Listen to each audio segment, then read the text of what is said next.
At this time, we're talking with Siavash Fashi, one of the most successful gym owners and a good friend of mine in the world. So glad you're on, Siavash. Siavash, how long have we known each other now, you think? Hi, Eric. We have been known probably over 10 years. 10 years. And I'm curious, like, you are a gym owner, but I think you're so much more than a gym owner. How do you describe what you do? Because it's really kind of been your whole life's journey and your whole life's work. Yeah, so basically, I kind of grew alongside of the business as well. Not only the business grew, but I had to grow myself. First, Eric, thank you for having me on your show. And just want to give you guys a little backstory how I basically got into this. And we'll talk about it's about hiring. So I just want to share a lot of failure and the wins that hopefully is going to be helpful to you guys. My story started back in Iran in 1980. Basically, I grew up throughout the war, and most American sport like bodybuilding and boxing, all this stuff, it was illegal. So I saw Arnold picture and I was fascinated by it, and I just fall in love with it because he represented everything I wanted to be. So I just started pursuing in the black market, collecting pictures and training in back of a wrestling gym, lifting. Unfortunately, at the age of 18, I got cancer in my right eye, so it was untreatable in Iran. So I left it. I left Iran and ended up as a refugee in Europe, sleeping in pizza shop, restaurants, and but life was really tough and it wasn't fun. So I made a big mistake. I bought a fake passport just to pursue my dream. I came to America and I was arrested right away. As soon as I got to America, I spent my first year in maximum security prison. So after a year, I was granted asylum and ended up being homeless on the street. So I ended up in California because I wanted to be Arnold. I wanted to live that dream. So I came to California, work as a security guard. Unfortunately, I lost my job, and with 3,000 unemployment money, I started my gym. And I started this basically gym with a couple of plates and a couple of dumbbells and a barbell. I started training people and I started growing it. And that's the first few years of basically running the business. It was just myself putting work and high intensity. And at one point, I heard it from people that I need to pull myself out of the business in order to grow it. So I started hiring people and pretty much jumped in. I started hiring people without knowing. I just liked the person and said, "Okay, jump in." Well, Man, that's what I was going to ask. Like, who was the yeah. first person you hired, and how did you even decide on a process? Was there any process, or was it really just somebody who was a good friend and let's give it a try?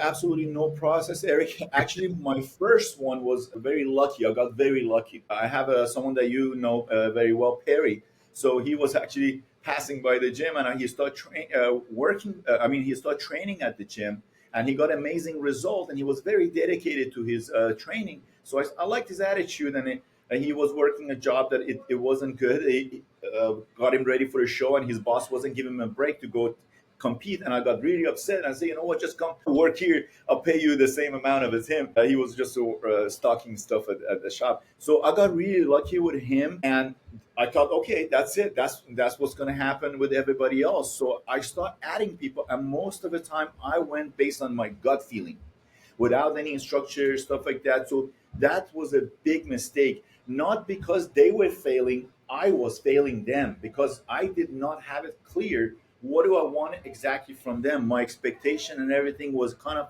I think, a lot of the contracts was in my own head, and it wasn't articulated to the person. So I was constantly hiring good people, and I had to let him go because it was just not, and I had a hard time letting go as well. That was another challenge I had, and another challenge that I want to share with people is the intensity. Sometimes it takes the intensity to pick something and basically build it from ground up. But once you start having team, you have to let that intensity go in order to be able to work with people. So those are the things that I learned when I was hiring. And another big one is what I have right now, Eric, as when I'm hiring, I have something called 4R document, basically role, responsibility, requirement, and results.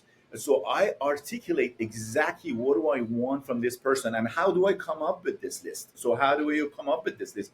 I basically, whenever I want to hire someone, I record myself for 2 weeks, every 15 minutes, what I do. So I will basically break it down to see where I spend most of my time. For example, last time that I hired my assistant, Michelle, I notice a lot of my time goes into answering email, text stuff that I'm not good at it. So when I recorded it, I mean, like, okay, I need a system would take that off. Or in the past, it was trainers on the floor. I looked at my time, and most of my time was spent on the floor training people. So I said, okay, I have to buy my time back. That's the way I look at it. I have to buy my time back. How much do I worth? And so I'll break it down and I'll basically replace someone in that spot. This has allowed me to work on the business. I'll be able to come out and kind of be a visionary, more of a visionary than being stuck in a business doing a day-to-day task, which can be done by other people. I think that was a key for me, a big key. One of the things I'm curious about with you, because like I said, I've been working out at SixPax Gym over 10 years, Yeah, which is why I can barely fit in my shirt, I'm popping out. One of the things I've noticed is you had some success hiring people who either are very young or maybe inexperienced with being a trainer, and then over time they really turn into a mini version of you, but also maintain their own personality. I think of like a Miles or Earl, right? These are folks that came to you and you kind of molded absolutely. and shaped them. How do you sort of see yourself as a boss who grows people into future versions of you potentially? Absolutely. Another thing that I want to be, you need to hire true believers. The way I figured it out, anytime I was hiring outsider to someone that who didn't know anything about me, anything about six packs, it wasn't really working till I understood, okay, when I start hiring within my own community, which is like a six packs gym, I these people they already respected me, they already got results from the gym, they were already kind of familiar with the community, and they basically they enjoyed the environment, they enjoyed the whole business. And when I hired these people, they were already 2 3 steps ahead of everyone else because they already knew the system. And especially these the way they looked at me, it was like they looked at it as a student that they want to learn. I always say, I think in a job, either you earn or you learn. If they're missing, they both are missing, you're in the wrong place. At the gym, the pay is not, I mean, it's not a big salary here, but the amount of things that you learn here, the amount of things, because in a small business, another advice that I have for young people is when you're working in a small business, you're part of everything.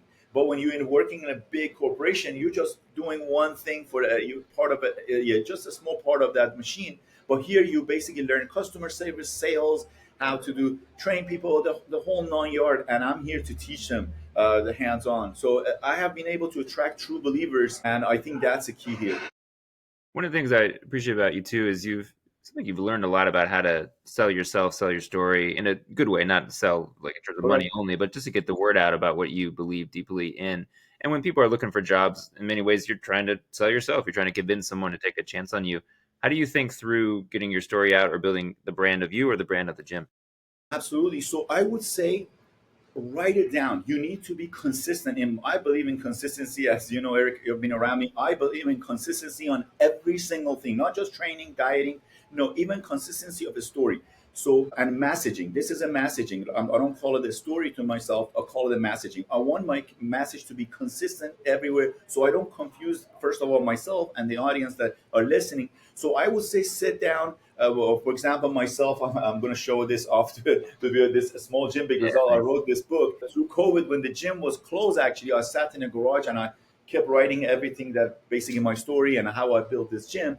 So this process, first of all, is a therapy. To be honest, is a therapy. It's great for you to sit down and reflect on what happened, and this will organize your thought and your pitch and where you want to take this. If you're going to be hired, I have people coming here. They have a perfect pitch of their skill and who they are, and I would say make sure that you are consistent. You are consistent. But how does that happen? You writing it down. I'll call it this word I use. Write down all the shit list, everything bad that happened to you, and then basically link him, and then have the ending. I would suggest you to read Hero's Journey. Person who was did this, I think, is James Campbell. I think I'm not sure about the years, but I think in 30s and stuff like that. Most Hollywood script, most of the stuff is written in that structure. So if you study a little bit of a hero's journey and then put your story in within that framework, it's always catchy and it's always grabs attention of people. Last thing is you're thinking about trying to franchise the gym, which I know is kind of the next level, the next goal. How are you thinking through choosing people for that, or what ways are you trying to even get better at hiring people or identifying talent? Yeah, that is basically, yes, correct. I'm trying to license the gym, and the idea is, I believe that the idea right now I'm going about it is within the community again. First of all, I'm pitching it to my own trainers, which one of them is very interested, and hopefully he'll be opening one soon.